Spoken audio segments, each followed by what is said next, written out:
Masechet Dishmaya, Masechet Bechorot, Daf Chafehe, nous commençons à la 17e ligne. Umiderav savar que Rabbi Yosef ben Ameshulam, Rabbi Yosef ben Ameshulam savoir la kera.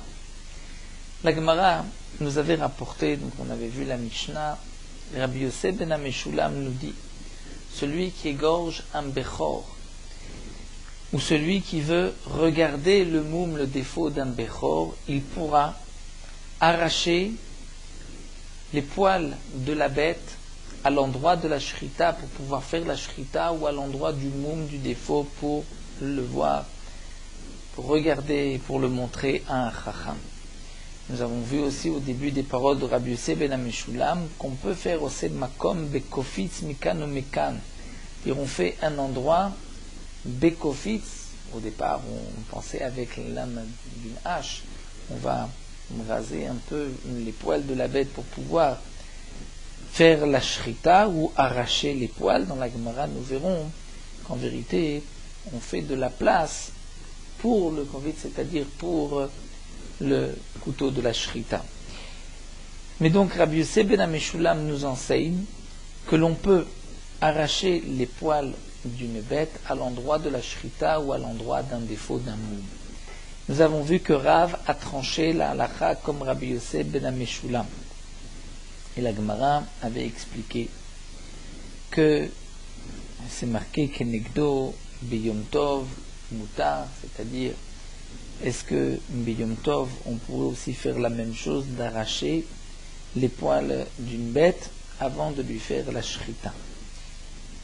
La Gemara nous avait donc rapporté ici que Rav, quelle était donc la raison de Rabbi Yosef ben Ameshulam, et la Gemara nous avait dit que Rav pense que davar she'eno mitkaven asur, même lorsqu'on fait une action, on ne pense pas, notre intention n'est pas d'être tolesh, c'est interdit, mais malgré tout, la raison, comme la Gemara l'avait expliqué, c'est que tolesh lavainu gozes, c'est-à-dire d'arracher des poils, ça ne s'appelle pas tondre la bête, et la Torah pour le Bechor a interdit de tondre les poils de la bête, la laine de la bête. Lorsqu'on arrache les poils, on ne tombe pas, donc on ne transgresse pas, c'est pour cela que c'est permis.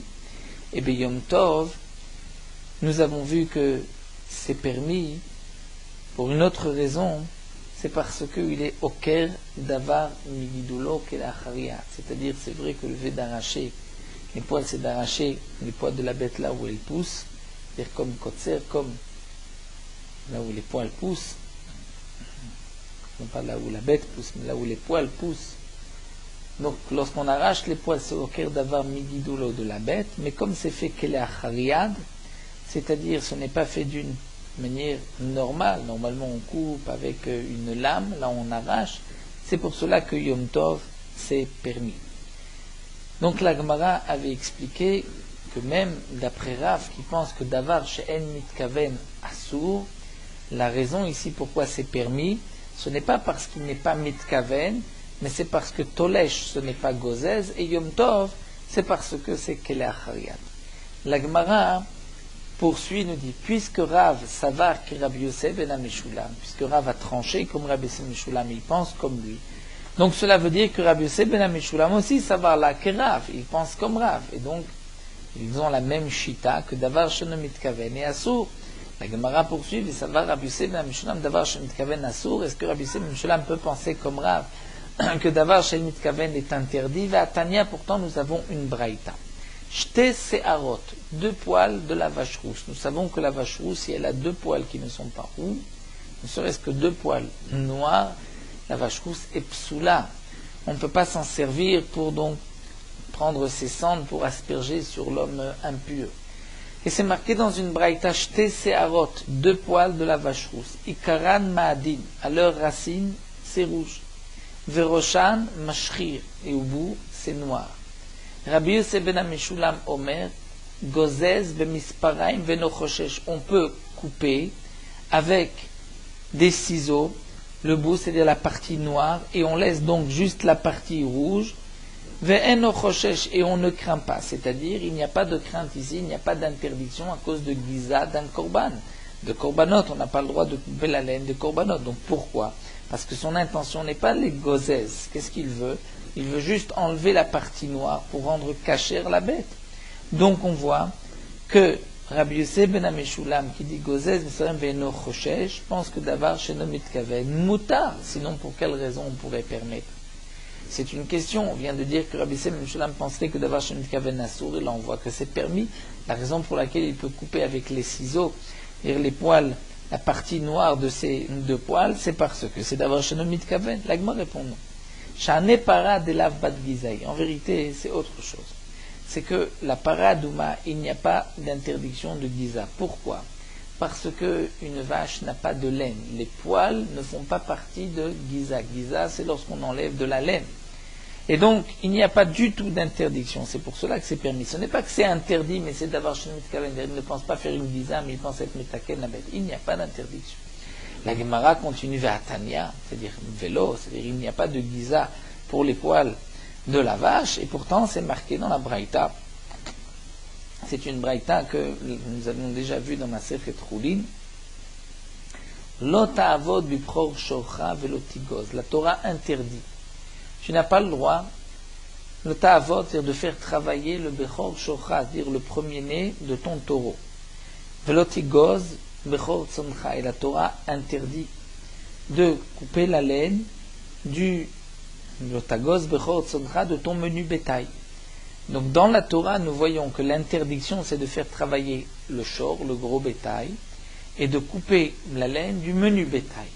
Ve'en li la shor, la Braïta dit, donc je n'ai comme interdiction que shor be'avoda, c'est-à-dire que de faire travailler le gros bétail, le taureau, ve'tzon be'giza, le menu bétail, j'ai l'interdiction de lui prendre la laine. Minaim liten et amur shel ze bezé. D'où est-ce que nous savons l'iten de donner et amour chez l'interdiction qui est marquée dans l'un, basé le donner dans l'autre. C'est-à-dire d'où est-ce qu'on sait qu'il y a aussi une interdiction de faire travailler le menu bétail, et amour chez basé, et une interdiction de prendre la giza, donc la laine, du gros bétail. Talmud Lomar, puisque c'est marqué l'otavod, velotagos, c'est-à-dire le vav rajoute pour qu'on apprenne l'un de l'autre. Et donc il y a une interdiction de faire travailler le gros bétail comme le menu bétail, et il y a une interdiction de couper la laine ou les poils donc du gros bétail comme le menu bétail. Donc le gros bétail, nous avons aussi une interdiction. Donc la vache, lorsqu'on lui prend ses poils, on lui arrache les poils, on lui coupe les poils. Il y a aussi une interdiction d'otagos. Donc ça nous annule la réponse que nous avons voulu dire que Shané para de la vat giza, on voit que la para, il y a une giza. Elle a la Gemara nous dit non, Shané para de kotche bede kabayit. En vérité, para douma c'est différent parce que c'est kotche bede kabayit. Ce n'est pas une kedusha de misbéar, ce n'est pas sacrifié sur le misbéar. La para douma, on la brûle en dehors du Beth Amikdash. C'est ce qu'on appelle une kedusha du bede kabayit, comme ce qu'on a offert pour l'entretien du Beth Amikdash. Et donc, il n'y a pas d'interdiction de giza. C'est pour cela que Rabbi Yosef ben Ameshulam a permis de couper la partie des poils, la partie noire des poils. Donc, ce n'est pas parce que d'avar sheno mitkaven mutar. En vérité, d'avar sheno mitkaven, si on ne pense pas faire une action et on ne pense pas faire l'interdit de cette action, c'est interdit malgré tout. Mais dans ce cas-là, il n'y a pas d'interdiction. La Gemara continue, mais pourtant, c'est marqué qu'il y a une interdiction, même pour Kotche Bede Kabayit, de faire travailler la bête ou de prendre la laine. La Gemara répond Midé Rabanan. Ce n'est qu'une interdiction Midé Rabanan. Alors la Gemara continue, mais alors pourquoi Rabbi Yosef ben Ameshulam a permis de couper les poils de la bête? Vaïka Issoura des Rabanan, il y a un Issour des Rabanan. Et donc il ne va pas permettre un Issour des Rabanan. On va dire d'avar sheno mitkaven, pour lui d'avar sheno mitkaven asou, même dans un Issour des Rabanan. Elle, la Gemara reprend et va nous dire, ou d'après le bar, on ne dit pas elle, la Gemara va répondre, Shane para de l'oshriche. En vérité, la paradouma, ce n'est pas quelque chose d'habituel, on n'en trouve pas beaucoup de paradouma, et donc les chachamim n'ont pas fait de xéra. C'est vrai que généralement dans les Kotche Bede Kabayit, les chachamim ont interdit de couper laine ou les poils de la bête, mais pour la paradouma, puisque ce n'est pas fréquent, ça ne rentre pas dans l'interdiction. Donc s'il y a deux poils qui sont en partie noire, on peut couper cette partie noire, il n'y a pas d'interdiction de giza, même midé rabbanan. La Gemara poursuit et pose une question, cette vache rousse, qui a donc deux poils qui sont en partie, ces deux poils donc sur la tête des poils, il y a une partie noire. Nous avons vu qu'on va les couper, etc. Demande la Gemara pourquoi on ne ferait pas transférer la kedusha de cette paradouma sur de l'argent. Donc la paradouma redevient choulin profane. On pourrait donc couper les poils et ensuite être magdish encore une fois. Donc velichle, ou d'après la girsa du shtam ekubetset, venifreke, on pourrait racheter, une lachon aussi chiloul, faire passer la kedusha sur de l'argent. Velifke les choulin, et donc on ferait sortir cette bête qui est paradouma, qui était kadosh, elle deviendrait maintenant choulin profane. Bien sûr, il s'agit d'une paradouma qu'on avait rendue kadosh, puisque la paradouma n'est pas née kadosh, n'est pas comme un bechor qui naît kadosh. Donc on l'a sanctifié. On a vu qu'il y avait 2 poils noirs. On n'a qu'à transférer la kedusha sur de l'argent. La paradouma reste profane. Veligazé. Ensuite, on va couper les 2 poils, les 2 parties noires de ces poils-là. Va adar ligdéché. Ensuite, on est magdish encore une fois. La Gemara répond non.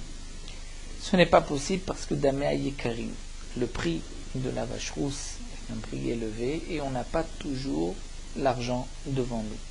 La Gemara demande même si on n'a pas le prix de la vache rousse, mais on peut faire comme Shmuel a dit. Shmuel dit que même si nous avons quelque chose appartenant au Beth Amikdash qui vaut un mané, et on a été mechalel, on a transféré la kedusha sur juste shavé pruta, juste une petite somme, ça vaut 10 000, et on a été mechalel sur une pruta, mechulal, c'est mechulal. Donc même si on n'a pas pu réunir le prix de la vache rousse, on peut même sur une pruta transférer toute la kedusha. La Gemara dit, Shmuel a dit bediavad, si on a profané quelque chose de Egdesh sur une petite somme, c'est valable bediavad. Mais les chatrila, mais Amar, est-ce qu'il a dit que les chatrila on peut le faire? Les chatrila, il faut avoir la même somme. Oui, ou je te dirai encore qu'en vérité, on reviendrait donc toute la question de la Gemara. Rav, ça va là que Rabbi Yosef ben Meshulam, mais Rabbi Yosef ben Meshulam, là, ça va là que Rav. Rav, lui, pense comme Rabbi Yosef ben Meshulam, c'est pour ça qu'il a tranché comme Rabbi Yosef ben Meshulam. Et donc, on a expliqué que même si on pense que d'avoir Shenom Mitkaven, Assour, malgré tout, dans le cas de Rabbi Yosef ben Meshulam, c'est permis parce que Tolesh, ce n'est pas Gozez, mais la Gemara nous dit, Rabbi Yosef ben Meshulam, lui, n'est pas obligé de penser comme Rav. Il peut peut-être penser que d'avoir Shenom Mitkaven est mutable. Donc on expliquerait les 2 poils de la vache rousse qu'il va couper parce que c'est d'avoir Shenom Mitkaven. Son intention n'est pas de prendre la giza, mais simplement de rendre cette bête entièrement rousse, d'être métaké.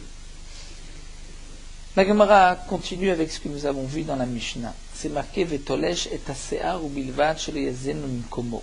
On peut arracher le séar, le poil, pour faire la shrita, à condition de ne pas l'enlever. Pour ne pas qu'on dise, comme expliqué Rachid dans la Mishnah, tiens, cet homme-là est en train de tondre une béma appartenant au Beth Amikdash, un Bechor. Amar Ravashi, Amar Eshlakish, Ravashi de Noshlaki, lo Shanou et la Beyad. Ce qui est permis d'arracher, c'est avec la main, avec le Bekli, mais avec un Keli, même si on laisse sur place, Assour, c'est interdit. Demande la Gemara, mais pourtant, va katane ose makom bekofitz, mikan ou mikan.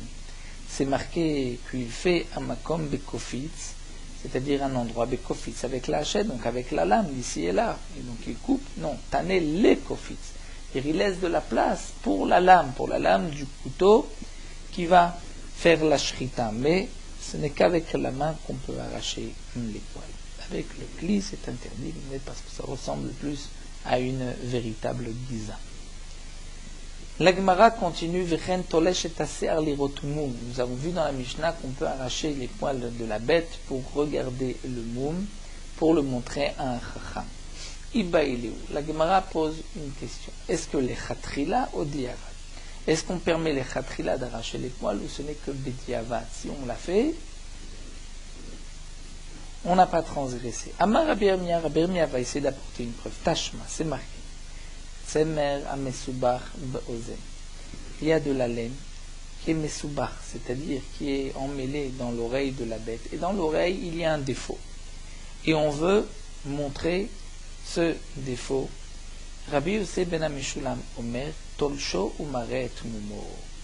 Rabbi Yosef ben Meshulam dit Tolsho, on arrache et on montre le mot. Donc Shma Mina le Chatrila, on peut arracher. Shma Mina Donc nous avons apporté une preuve qu'effectivement, les Khatrila, on peut être Tolesh. Rashi nous expliquait dans la question de la Gemara, lorsque c'est marqué les Khatrila au Diavad, Rashi expliquait comment va-t-on comprendre le Vechen HaTolesh, c'est-à-dire la Recha, où c'est marqué qu'on peut arracher pour faire la Shrita, ça c'est sûr que les Khatrila c'est permis. Sur cela, il n'y a pas de question. La question de la Gemara, c'est pour voir le Moum. Est-ce que c'est seulement Bediavad, ou les Khatrila on peut arracher? C'est vrai que dans la Mishnah, c'est marqué Vechen Tolesh et Tasear. Et de même, le Vechen vient relier le début de la Mishnah et la fin de la Mishnah. Donc on peut comprendre de deux manières. Si on dit que les Khatrila, je peux arracher les poils de la bête pour montrer le Moum, donc le Vechen se comprend simplement. De la même manière qu'on a le droit, les Khatrila, d'arracher les poils pour pouvoir faire la Shrita, tu peux aussi arracher les poils pour montrer le Moum. Ou peut-être que non. Pour la Shrita, c'est les Khatrila. Pour le Moum, ce n'est que Bediavad. Comment va-t-on lire le Vechen? Le Vechen nous expliquera Rashi, c'est sur le Ubilvat Shulazen Komo. C'est marqué, tu enlèves, tu coupes, tu arraches, mais tu n'enlèves pas de l'endroit. Et donc de même, on dira, si tu as arraché les poils pour montrer le Moum, c'est vrai que les Khatrila, tu ne devais pas le faire, mais si tu l'as fait, alors laisse la laine, ne l'enlève pas. Donc nous avons deux possibilités de comprendre, ou bien les Khatrila ou Bediavad. Donc les Khatrila, c'est sûr qu'on a le droit d'arracher pour faire la Shrita. Et malgré tout, tu laisses les poils, tu ne les enlèves pas. Ensuite, c'est marqué Vechen. De même, on arrache les poils pour montrer le Moum. Donc ça peut être, de même, les Khatrila, on arrache les poils pour montrer le Moum. Ou ça peut être, de même, si tu as arraché les poils, laisse-les et ne les enlève pas. Donc on a prouvé de cette braïta, Rabbi Yossé ben Amishulam, que les Khatrila, on pouvait arracher. Amar Rav Mari nous dit, Afanana metanina. Nous allons apporter une preuve de notre Mishnah. C'est marqué, Veren, Atolesh et Tasear lirot makom mum. De même, celui qui arrache les poils pour montrer makom mum, pour montrer le défaut. Maï Vechen. Comment tu vas lire le Vechen? Si le Vechen, c'est comme on l'a expliqué, Ilima shelo yazizu et mekomo, c'est-à-dire, si tu dis qu'en vérité, les Khatrila, tu ne peux pas arracher les poils pour montrer un mot. Et donc le Vechen se rapporte ainsi. De la même manière que si tu as arraché les poils pour faire la Shrita, tu dois laisser les poils, ne pas les enlever. Donc de même, si tu as Bediavad d'arracher les poils pour montrer le moum, laisse les poils, ne les enlève pas. Mais demande l'agma si c'est pour nous dire cela. Hashta oma shoched eshritato muchachat alav. Si déjà lorsqu'un homme fait la Shrita, où on voit qu'il a arraché pour faire la Shrita, et malgré tout on te dit le Yazenu, tu n'enlèves pas la laine que tu as arrachée, tu la laisses pour ne pas qu'on dise que tu as été gozez, un bechor. Alors l'irot moum, si l'irot makom moum pour montrer le défaut, mais vaillez, est-ce qu'on a besoin de te dire que tu dois laisser et ne pas arracher? Bien sûr que tu dois laisser sur place pour ne pas qu'on dise que tu es gozez. Là les gens ne vont pas savoir que tu as arraché pour montrer. Ils peuvent penser que tu as arraché pour prendre. Donc c'est évident que tu dois laisser. Donc la Mishnah n'a pas besoin de nous le dire. Donc si la Mishnah dit Vechen et la lave, c'est sur Atolesh Shmamina le Khatrila. C'est-à-dire le Vechen ne se rapporte pas sur ce din de l'Oyazin, comme est sur le din de Tolesh. C'est-à-dire que les Khatrila, tu as le droit d'arracher pour montrer le monde de la même manière que tu as le droit d'arracher pour faire la Shrita.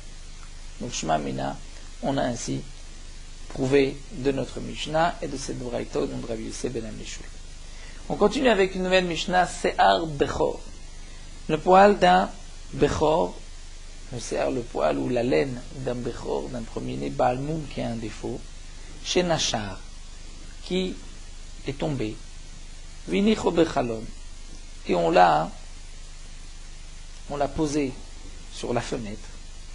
C'est-à-dire que ce Bechor qui était Baal Moum avait de la laine qui est tombée au passage, s'est arraché.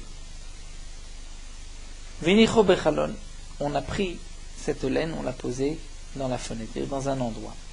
Et ensuite, puisque le Bechor a un moum, on a shachato, on a égorgé le Bechor. Est-ce qu'on peut maintenant prendre le Se'ar et en profiter? Akavia ben Me'alal el Matir, Donc il permet de prendre cette laine qui était tombée avant et de la donner au Kohen. Vachachamim osrim, les Chachamim interdisent. Pourquoi les Chachamim vont interdire? Rashi nous explique. Les Chachamim disent, si on te permet la laine qui est tombée du vivant de la bête, l'homme, le propriétaire de cette bête, de ce bechor, risque de garder sa bête, de ne pas l'égorger, afin que la laine pousse et qu'elle puisse tomber, et qu'il puisse ainsi faire des bénéfices de cette laine-là. Mais en attendant, s'il garde le bechor, il risque un jour de vraiment tondre ou de le faire travailler.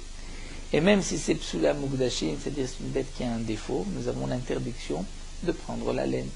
Donc pour ne pas arriver à garder le bechor pour profiter de sa laine, si elle tombe d'elle-même, les Chachamim ont dit, c'est tombé avant, même après la shrita, c'est interdit. Que tu saches que ça restera interdit. Donc tu vas t'empresser de faire la shrita, puisque c'est vrai que le bechor bamoum, si on a fait la shrita, là on peut manger la viande, on pourra aussi prendre la laine. Mais tant que la bête est vivante, tu n'as pas le droit de couper la laine. Divrei Rabbi Yehuda, ça ce sont les paroles de Rabbi Yehuda. Malo Rabbi Yossé dit non, l'oba zeitir Akavia ben Mahalalel. Ce n'est pas dans ce cas-là que Akavia ben Mahalalel avait permis. Elle a, ce qu'il avait permis, c'est Se'ar Ba'almum Shenasha, Se'ar d'un Bechor Ba'almum Shenasha, Vinicho Bachalon Vachakach Met. Il s'agissait d'un Bechor qui avait un défaut.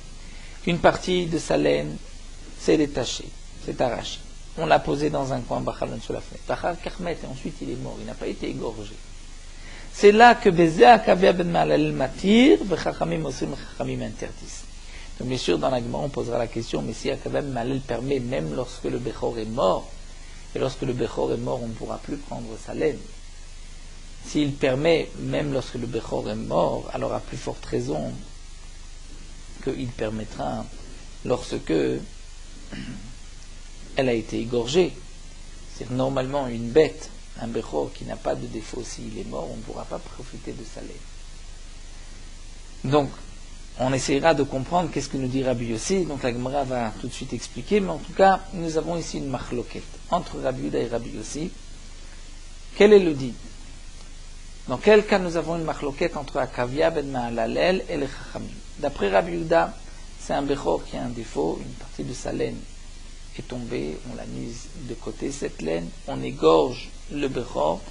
D'après Akavia ben Mahalalel, on peut profiter maintenant de cette laine qui était tombée auparavant. D'après les Chachamim, c'est interdit. Pour Rabbi Yossi, leur machloket, c'est lorsque le Bechor est mort. Est-ce qu'on peut prendre la laine qui était tombée avant? Akavia ben Mahalalel dit oui, les Chachamim interdisent. La Mishnah continue avec un autre din, Tsemer ameduldal ou ameduvlal du Bechor, c'est-à-dire qu'il y a de la laine, une partie de la laine qui était plus longue que l'autre, qui a dépassé d'un Bechor, lorsqu'on va faire la shrita de cette bête. Et ensuite, après la shrita, on a le droit de prendre toute la laine, si la bête a été égorgée. Bien, cette laine qui déjà dépassée, est-ce qu'elle est permise ou pas? Et chetnira imagiza muta. C'est-à-dire ce qui était au même niveau. Lorsqu'on regarde la giza, on pense que c'est tout un seul morceau, que ce n'est pas un morceau qui était tombé avant, ça c'est permis. Et chenonira imagiza asur. C'est-à-dire si on voit que ça a vraiment dépassé le reste de la laine, donc c'est comme si c'était tombé avant la shrita, et ce sera interdit comme les chachamim qui ont interdit avant la shrita. Reprenons les paroles de Rabbi Yossi. Lorsque Rabbi Yossi a dit l'obazé hitir Akavia ben Mahalalel, c'est-à-dire que Rabbi Yehuda a rapporté la machloket, lorsqu'un Bechor Ba'almum, une partie de sa laine est tombée, on l'a mise de côté cette laine. Ensuite on égorge le Bechor Ba'almum. Les Chachamim nous interdisent de prendre la laine, Akavia ben Mahalalel permet. Et Rabbi Yossi vient dire non, ce n'est pas dans ce cas-là qu'Akavia ben Mahalalel l'a permis. Akavia ben Mahalalel l'a permis lorsque on a mis de côté la laine du Bechor et qu'ensuite le Bechor est mort. Donc demande la Gemara, Michlal de Asa. Cela voudrait dire, si Rabbi Yossi dit non, ce n'est pas dans ce cas-là qu'Akavia ben Mahalalel a permis, cela veut dire que si on a égorgé la bête, Akavia ben Mahalalel va interdire. Alors demande la Gemara, d'après toi Rabbi Yossi Bemet, lorsque le Bechor est mort, charré, on va permettre la laine. Alors shachato mevaye, si on l'a égorgé, est-ce que la question se pose? Si lorsque la bête est morte, ou la laine qui est encore rattaché à la bête est interdit puisqu'il faut l'enterrer. Lorsque on l'a égorgé ou là la laine est permise, est-ce que tu vas dire la laine qui est tombée avant est interdite? Ce n'est pas logique. Et là, la Gemara reprend non. Voici ce que Rabbi Yosef veut dire. L'obazi tira kavia v'chamim osrim. Il parlait sur les chachamim. C'est-à-dire que les chachamim n'ont pas interdit lorsqu'on a égorgé le bechor. Lorsqu'on a égorgé le bechor, puisque sa laine est permise, donc la laine d'avant est aussi permise. C'est lorsque le bechor est mort, c'est là qu'il y a une machloket. Et donc la Gemara explique, Ela beshachato divra kol shari. Lorsqu'on a égorgé le bechor, la laine qui était arrachée, qui était tombée avant, est permise. Qui pliguait leur machloket, d'après Rabbi Yossi, entre Akavam Malel et les Chachamim, c'est bemet. Si le bechor est mort, la laine de ce bechor est maintenant interdite, mais est-ce que la laine qui est tombée avant est interdite? C'est là que nous avons une machloket entre Akavam Malel et les Chachamim. Amar Rabbi Yassi vient préciser Amar Resh Lakish au nom de Resh Lakish. Machloket beshitiru mumche. La machloket entre Akavam Malel et les Chachamim, c'est lorsque un mumche, un chacham compétent, a permis le bechor. C'est-à-dire, avant que la laine soit tombée, il y a un chacham qui a dit, ce bechor a un défaut, il est permis, vous pouvez l'égorger. Demar savar, les chachamim pensent, gazrina dilma ate leshouye. Les chachamim pensent, si on dit que cette laine qui est tombée maintenant, lorsqu'il va ensuite l'égorger, elle sera permise, ou d'après Rabbi Yossi, lorsqu'il va mourir, elle sera permise, alors on craint que cet homme-là risque de garder le bechor, dilma ate leshouye, afin qu'il y ait encore plus de laine qui tombe et qu'il puisse en profiter. Mais seulement, s'il garde le bechor, il risque de tondre le bechor, de le faire travailler. Donc pour ne pas arriver à cette interdiction, même si le mumche l'a déjà permis, le bechor yengzera cet interdit. Umar Savar, mais Akavam Malel dit non. L'ogazrinan, on n'est pas gozer. Pourquoi? Étant donné que le chacham a dit qu'il y a un défaut, il ne va pas attendre, il va l'égorger. Donc il n'y a pas lieu de faire une gezera. Aval, mais dans le cas où l'oïtir au mumche, que le mumche ne l'a pas permis, à ce moment-là, d'ivra kol asur. C'est comme si c'est un bechor qui n'a pas de défaut, et là même, Akavia est d'accord que c'est interdit, parce que si tu vas permettre la laine qui tombe, il risque, lui, d'attendre, de ne pas sacrifier le bechor. S'il n'a pas de défaut, il faut le sacrifier. Il risque d'attendre, et au contraire, il sera content d'attendre, parce qu'il se dit, si j'attends, je peux encore récupérer un peu de laine, et au pire, si la bête a un défaut, alors je n'aurai même pas besoin de la sacrifier, je pourrai la garder. Donc c'est pour cela que, lorsque le mumche n'a pas interdit, même un akavia, n'a pas permis, même akavia ben malalel interdit. Mais la Gemara, donc, va poser une question. Donc nous avons vu ici le din de la laine d'un bechor. Prenons le cas de la shrita, c'est le plus simple d'après Rabbi Yehuda. Le bechor, qui a un défaut Baal Moum, une partie de sa laine, en passant, il s'est accroché sur un fil de fer, et la laine, une partie de la laine s'est arrachée. On a pris cette laine, on l'a mise de côté, ensuite, on a égorgé le bechor. Si on a égorgé le bechor, la laine qui se trouve sur le bechor est permise. Est-ce que la laine qui est tombée avant est permise ou pas? Machloket. D'après Rabbi Yehuda, Kavab Malel dit que c'est permis, les Chachamim interdisent. Pourquoi les Chachamim interdisent? Que si tu permets cette laine qui est tombée avant la shrita, il risque de faire attendre, de repousser la shrita pour qu'il y ait encore plus de laine qui tombe et qu'il puisse en profiter. La Gemara nous rapporte ici au nom de Ravasi, au nom de Resh Lakish, que toute la machloket, c'est lorsque un mumche a permis le bechor. Donc là, Kavab Mal dit, il n'y a pas lieu de faire de gzera, parce que, comme le bechor a donc un défaut, il va s'empresser de l'égorger. Et les Chachamim pensent que non, malgré tout, il faut faire une gzera. Mais dans le cas où le bechor n'a pas été permis, la même Akavab Malel interdit, parce que cet homme-là risque de le laisser et de ne pas l'égorger. De ne pas le sacrifier puisqu'il n'a pas de nom. Métiv Rav Sheshat. Rav Sheshat vient objecter. Baalei Mumim Osrim Bekolche. C'est-à-dire, Baalei Mumim, une bête qui a un défaut, qui se mélange avec 1000 bêtes qui n'ont pas de défaut. Osrim Bekolche. Tout va être interdit. Bekolche. Tout le troupeau est interdit.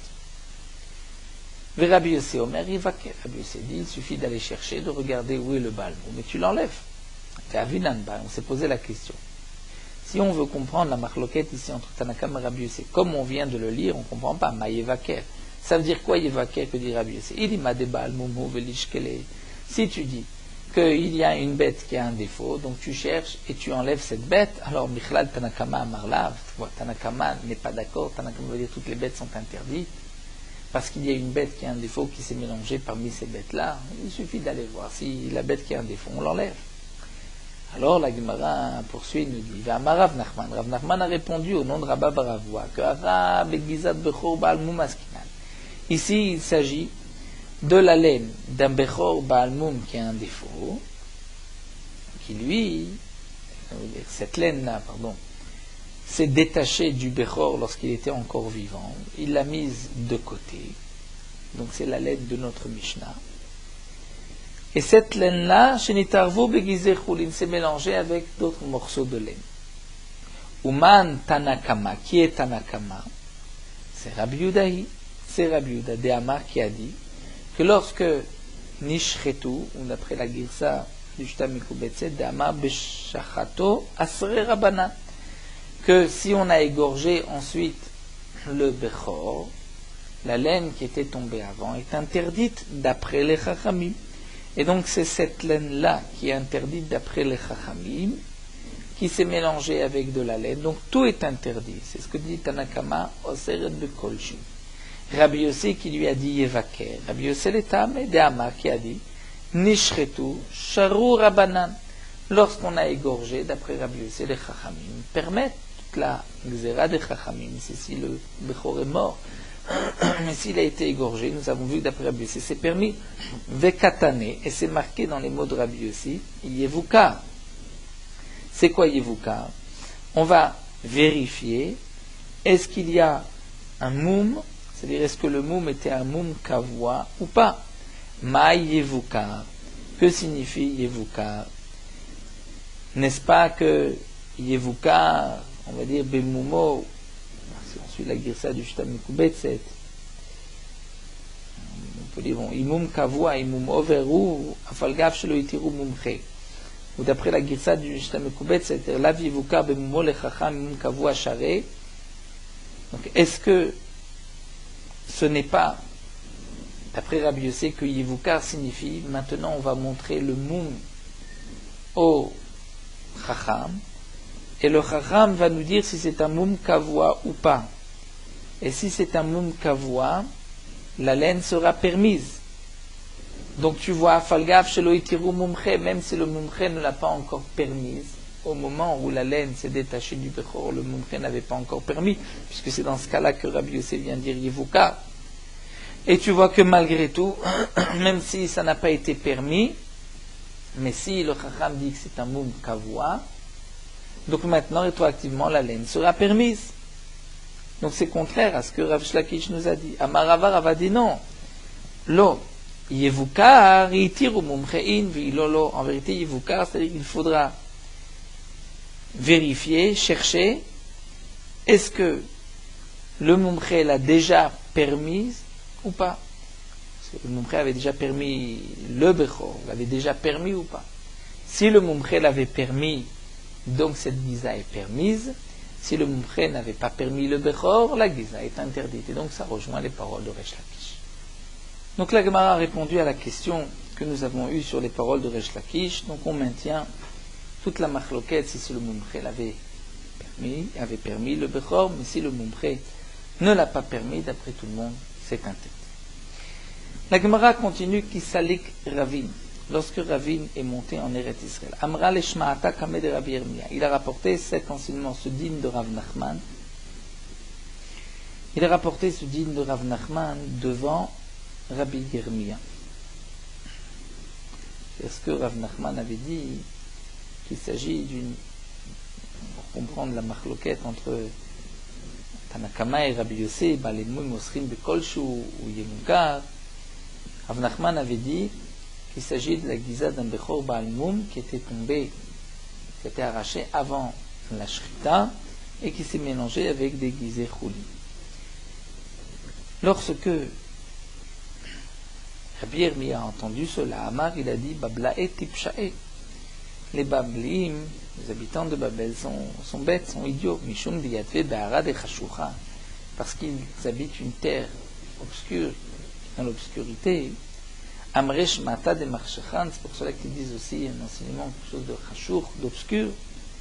Lo shamia leu, n'ont-ils pas entendu Adamar Rabchia Baraba Amar Rabbi Yochanan, ce que Rabchia Baraba a dit au nom de Rabbi Yochanan, que machloket beshebadak velo matza, que la machloket entre Tanakama et Rabbi Yossi, c'est lorsque on a vérifié, mais on n'a pas trouvé le Baal Moum. C'est vrai qu'il y avait une des bêtes qui avait un défaut, et que cette bête-là s'est mélangée avec 1000 autres bêtes.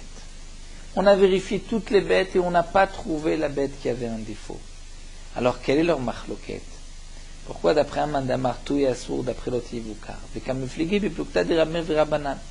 Ils sont en machloket sur cette machloket de Rabbi Rabbanan, d'Etnan. Shaya Rabbi Omer Rabbi dit, Kol devar sheh becheskat tum'a, leolam betumato ad shitvada tum'a. Rabbi pense, toute chose qui était tamé. Il y avait une cheskat de tum'a. C'est-à-dire, il y avait, par exemple, dans un champ, il y avait une tombe.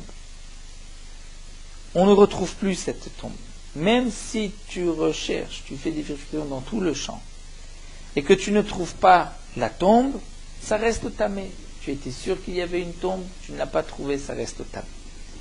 Et donc, c'est ce que pense Tanakama. Il y avait un Baal Moum qui s'est mélangé avec d'autres bêtes. Tu étais sûr qu'il y avait un Baal Moum, c'est qu'il est toujours là. Tu ne le trouves pas, tout est interdit. Mais Chachamim Omri, concernant la Touma, Chofer Hachemagia Lesela, Ole Betula, c'est-à-dire tu vas creuser dans le champ.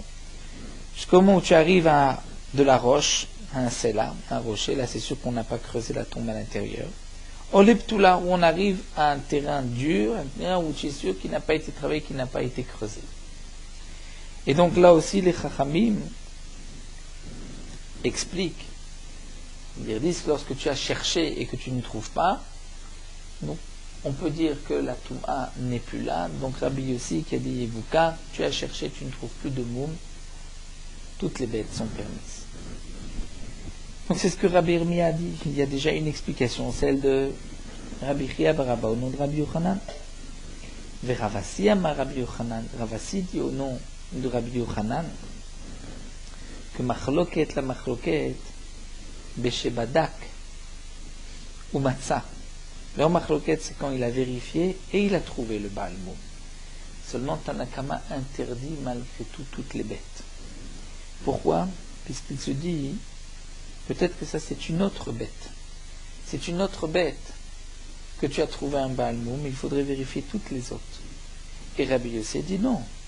Si cette bête-là, tu l'as trouvée, elle a un défaut, c'est suffisant. Et leur machloket, comme eflukte beplukta de Rabbi Rashon Gamliel, une autre machloket qu'on trouve entre Rabbi Rashon Gamliel et Tanya. Sadeshavad bakever. Il y avait dans un champ une tombe et on a perdu, on ne sait plus où elle était. Nichnas betora tamé. Celui qui rentre dans ce champ est donc impur, puisqu'il a certainement passé au-dessus de cette tombe. Nimtsa betora kever. Si on a trouvé dans le champ une tombe, donc on sait que c'est cet endroit qui était tamé. Nichnas le tocha, s'il est rentré à côté, taor, il est pur. Shani Omer, je dis ou kever shavad ou kever shenimtsa. C'est le kever qu'on a perdu, c'est celui qu'on a retrouvé. D'Ivre Rebi. Et Rabban Shimon Gamliel le dit non. Tibadek kol asadekula. Il faut vérifier tout le champ. Donc la Gemara, d'après cette explication de Ravasi au nom de Rabbi Yochanan, c'est là la machloket en Tanakama. Il y a une bête Baal Moum qui s'est mélangée avec beaucoup d'autres bêtes. On trouve une bête qui a un défaut. Pour Rabbi Yossi, c'est suffisant. Yevukar, tu as vérifié. Cette bête a un défaut, c'est celle-ci. D'après Tanakama, non, tu dois vérifier toutes les bêtes. Peut-être que tu as trouvé une bête qui a encore un défaut, comme la tombe. Peut-être qu'il y a encore une tombe. La Gemara termine vers Ravasi, Maïtama lo amar ki Rabbi Chia Baraba. Donc nous avons ici une explication de Rabbi Chia Baraba, une explication de Ravasi concernant cette machloket. Rabbi Chia Baraba lui explique qu'on a cherché et on n'a pas trouvé. Et leur machloket entre Tanakama et Rabbi Yossi, c'est la machloket de Rabbi Meir et de Chachamim. Et Ravasi dit non, on parle qu'on a cherché et on a trouvé. La machloket, Tanakama et Rabbi Yossi, c'est la machloket de Rabbi Rashon Gamliel. Ravasi, pourquoi il n'a pas dit comme Rabbi Chia? Amar lecha, il te dira, Bish la magabe Touma, encore d'après la Touma. pour la Touma, lorsque tu as cherché et que tu ne trouves pas de tombe, Imar, tu peux dire Baorev et Natla, c'est-à-dire qu'il y a un corbeau qui est venu et qui a ramassé les ossements qui étaient impurs et qui les a enlevés. Bar Venatla est venu, un rat et a pris. Donc c'est pour cela que si tu as cherché, tu ne trouves pas, les Chachamim disent, le champ est à or. Mais la Hacha ici, le Baal Moum, l'Echazil, où est-ce qu'il a été? Il est là, donc tout est interdit. Donc tu ne peux pas répondre et comparer avec cette machloquette-là. Ve'edar, alors que Rabbi Baraba va dire non, Imar Moum Overa Ve'veitse. Peut-être que si tu n'as pas retrouvé le défaut, c'est que c'était un Moum Over que la bête a guéri. Donc c'est pour cela que Rabbi Baraba lui a expliqué qu'on a cherché, on n'a pas trouvé. On n'a pas trouvé, on va dire que c'était un Moum Over. Mais Ravasi ne veut pas donner cette explication, mais dit si tu n'as pas trouvé, c'est que tu n'as pas bien cherché. Ce n'est pas comme la Touma où elle a pu disparaître. Maintenant, Rabbi Baraba Maïtamalo Amak Rabasi, pourquoi lui ne dit pas comme Rabasi, qu'on parle dans le cas où on a cherché et on a trouvé. Amar Lecha, il te répondra, Bish la Masade, Darka le Mikvarba, un champ, on enterre, c'est le derrière d'enterrer dans un champ. Donc quand tu as trouvé une tombe, on peut craindre qu'il y a une autre tombe à côté. Pourquoi? Kéri de Kavarbahai, Kavarine Shachine. De la même manière qu'on a trouvé cette tombe qui avait été enterrée, lui a été enterré, peut-être que on peut trouver qu'il y a encore un autre homme qui est enterré là-bas. Donc c'est pour cela que il y a un mandéama, que même si tu as trouvé la tombe, tu dois craindre qu'il y ait une autre tombe. Et la Kodashim, Kevan de Batkulan, puisqu'on a vérifié, Vekaime, de Batkulan Vekaime, puisque on a vérifié, on a les bêtes devant nous, on sait que il n'y en a qu'une seule qui a un défaut. Est-ce que tu vas dire Darkayou n'aimait pas le Boumuma? Est-ce que c'est l'habitude que les bêtes vont avoir un défaut? Non, elles n'ont pas de défaut. Donc pourquoi tu vas dire qu'il y a aussi une autre bête qui a un défaut? Vedar, mais l'autre, c'est-à-dire Ravasi, il lui va dire non. Agav de Menakrea Adade Shrichaboum. Étant donné que les bêtes ont l'habitude de s'encorner, il peut y avoir un défaut. Et donc, puisqu'il peut y avoir un défaut, c'est pour cela que même lorsque tu trouves une bête, on craint que peut-être il y ait une autre bête qui a un défaut. Bon, nous allons nous arrêter ici. Donc la Gemara nous avait rapporté, on reviendra sur ce dîner de Resh Lakish, toute la machloquette, c'est lorsque le Mumché a permis, mais si le Mumché n'a pas permis, c'est interdit.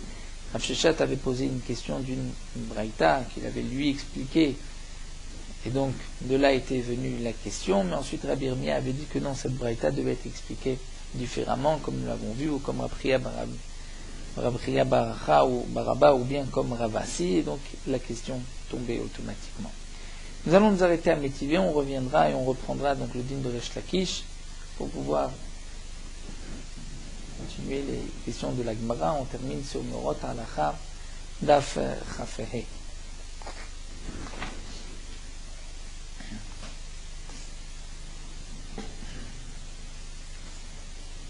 Dans les heures de la journée jusqu'au coucher du soleil, c'est considéré comme le jour. Les heures de la nuit, à partir de la sortie des étoiles, c'est considéré comme la nuit. Entre le coucher du soleil et la sortie des étoiles, il y a un moment qui est appelé Ben Hashmashot. C'est un safek, est-ce que c'est jour ou c'est nuit? Est-ce que ça fait partie du jour précédent ou c'est une partie de la nuit? Donc un enfant qui est né Ben Hashmashot, on a un safek. Quel est le jour de sa naissance? Et donc, puisqu'on a un safek, on a un safek aussi, quel est le 8e jour? Si Ben Hashmashot, ça fait partie du jour précédent, donc on devra compter à partir du jour. Si Ben Hashmashot, c'était la nuit, on devra compter les jours à partir de la nuit.